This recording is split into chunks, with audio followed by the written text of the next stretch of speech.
there, my name is Heather Feather. I am the owner of Rare Bird Medicine, and today's topic is Ebony and Ivory. You can definitely put on some Stevie Wonder anytime when you're on Heather Feather, and that is a dope jam to kick off for sure every time.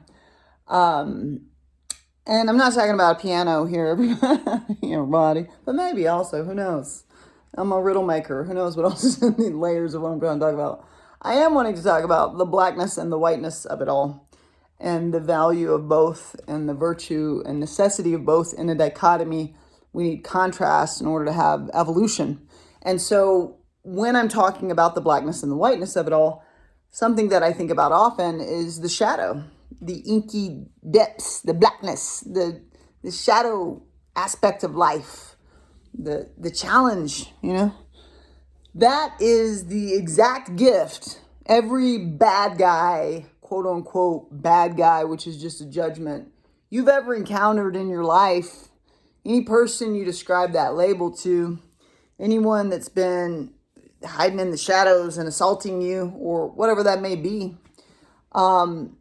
has given you opportunity. They give you opportunity to express the content of your character. They give you opportunity to evolve the self. They give you opportunity to understand, who am I in relationship to this trauma, trial, tribulation, challenge, right? And that is a gift.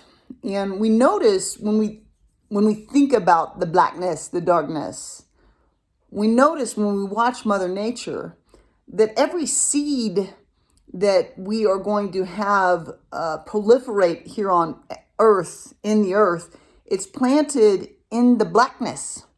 It's planted in the soil. It's planted in the darkness. It's planted in the shadows. It's not planted in the light. Can't throw seeds to the sun and make a snack. I mean, I don't know. We haven't tried that. Maybe that would work. But as far as I know, that's not how it works. You put it in the darkness and you let it gestate for a time. Even the beautiful and fragrant lotus blossom will bloom forth from the darkness of the mud, from the stickiness, from the messiness that is the mud. There's beauty in the blackness. There's beauty in the blackness because it is that. If there was nobody in this realm playing bad guy for you, if there was nobody in this realm giving you some shadow on which to chew, you would not have the opportunity to evolve. You can't evolve without contrast. If we're all singing Kumbaya, my Lord, and being feather dusted by angels, there's no opportunity at all for you to express the depth and profundity of who you truly be without contrast. We need the contrast. And my friend Lisa Rick elucidated this. I've elucidated it before. I'll do it again here because we were sharing. I was giving her some of my gifts and she was giving me some of her art gifts. She's a phenomenal art teacher. And sometimes she could say something to you where you just go, I never, so beautiful, so simple, but I've never thought about it in that particular context. And what she was saying was, Heather, if the room was just full of light, you wouldn't be able to see anything. It would just be bright light. You would just see a light. And if the room was just full of shadow, it would be too black. You couldn't see anything. There would be no light. So we actually utilize light and shadow in order to get the depth perception of that which is around us. And we use the shadow and the light internally to get the depth perception of that which we be. And so one of the ways I say this often is I think sometimes I would like to just laugh. It's like this, sometimes I'm like, Earth School is a nightmare college. I don't know why I signed up for nightmares, but no, it makes me think of the movie City of Lost Children, which is one of my all-time favorites. But it's like, I'm not trying to roll in nightmares down here, you guys. And I'm very trusting. It's not only a part of neurodivergence, it's just a general part of Heather Featherness. I was raised with love as the answer. So I assume that people know what they are all the time. Even after 5 decades, I'm like, that you're made of love, right? And love is the answer and love is what you are. And I'm baffled and stunned still after all this time. The two-leggeds are like, no, I don't. And here is a crazy action on behalf of me not knowing what I am. And it's like, interesting. That's really interesting. That was really interesting and painful, the choices you're making. And it gives me an opportunity every time somebody does something that I'm like, whoo, that was special kind of kitty situation over there. That was real special kind of kitty, whatever that person just did.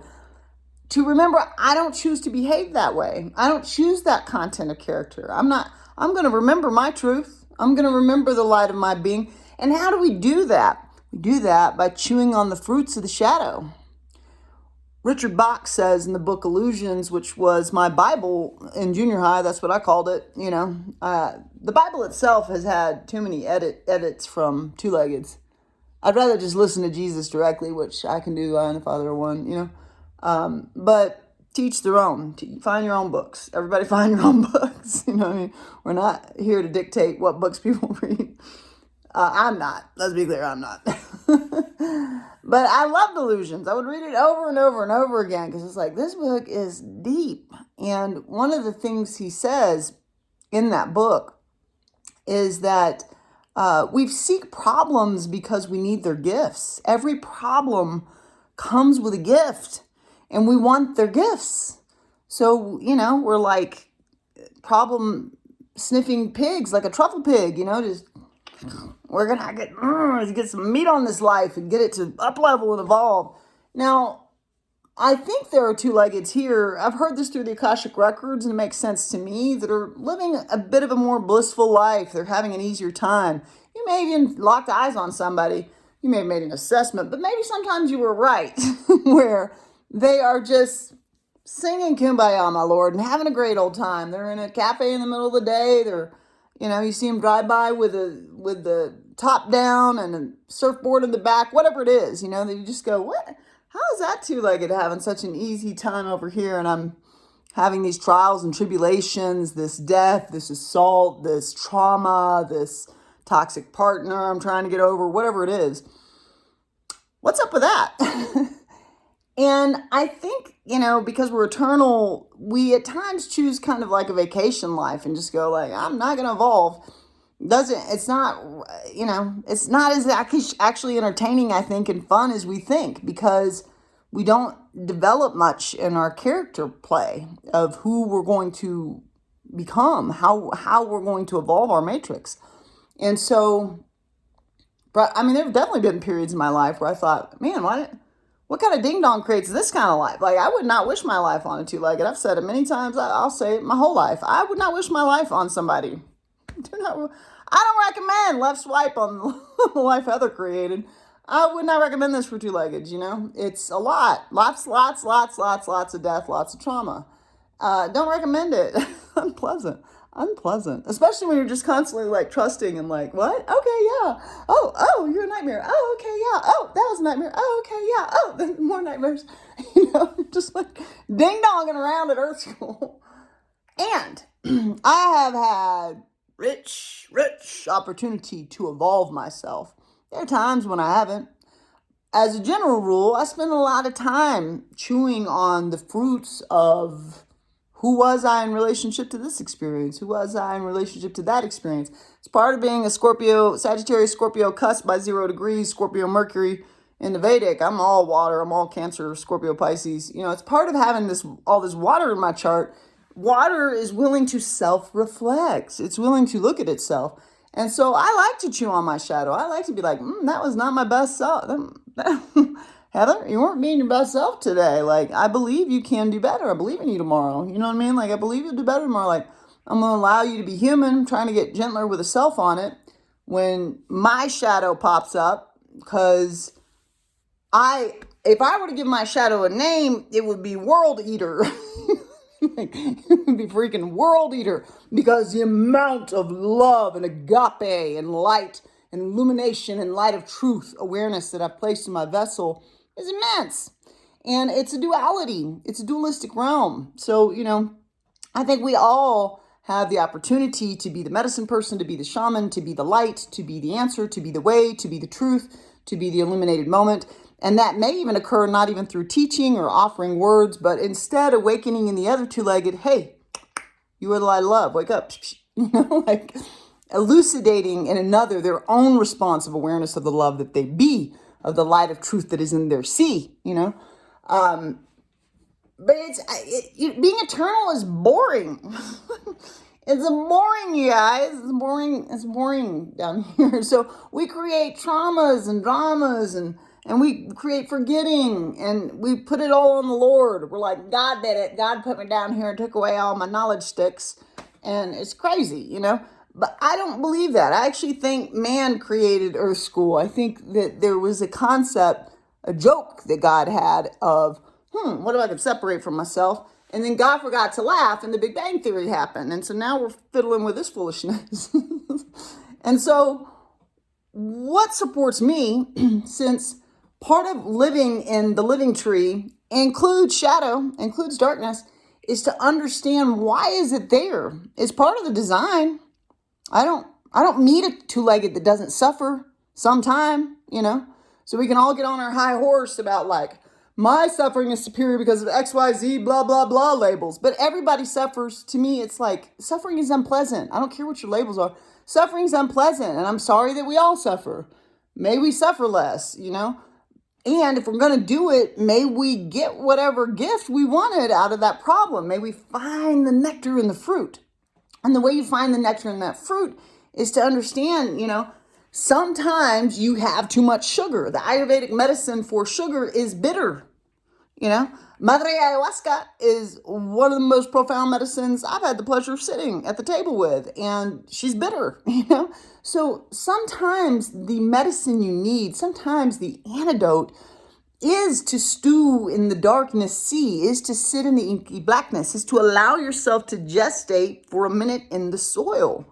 Why is it so dark in here? And like, oh, how much of this is mine and how much of this is others? How much of this is the world's darkness and how much of this is Heather Feathers? You know what I mean? I want to get in there. Like, what is mine to evolve on? How do I evolve? How am I going to evolve? Am I just going to, you know, am I just going to clown around down here, or am I going to evolve? I want to evolve because the lessons get harder, actually, to evolve. That's how evolution works. You know what I mean? There may be graces that come with it, but as you evolve, you are likely to spend more time in darkness, actually, than light, because that's the pressure that will illuminate your diamond, your inner diamond, you know? And so Ebony and Ivory are a beautiful symphony of harmony. You know, they work beautifully together on the piano. There it is. They work beautifully together on the piano to bring us unbelievable, many, many, many songs that Heather loves has a piano in it. And it's the ebony and the ivory of it working together. And so we don't have to vilify, judge, and criticize something that is so obviously, innately part of the design. Part of the design down here is called ouch. Ouch, that hurts on a physical, mental, emotional, spiritual level, whatever. Ouch, you know what I mean? And through the ouchness, you learn how to heal, you learn how to mend, you learn how to extend the self into something broader and bigger than it was before. There's a story they used to tell at the School of Metaphysics, which I highly recommend. It's a powerful place to learn about consciousness.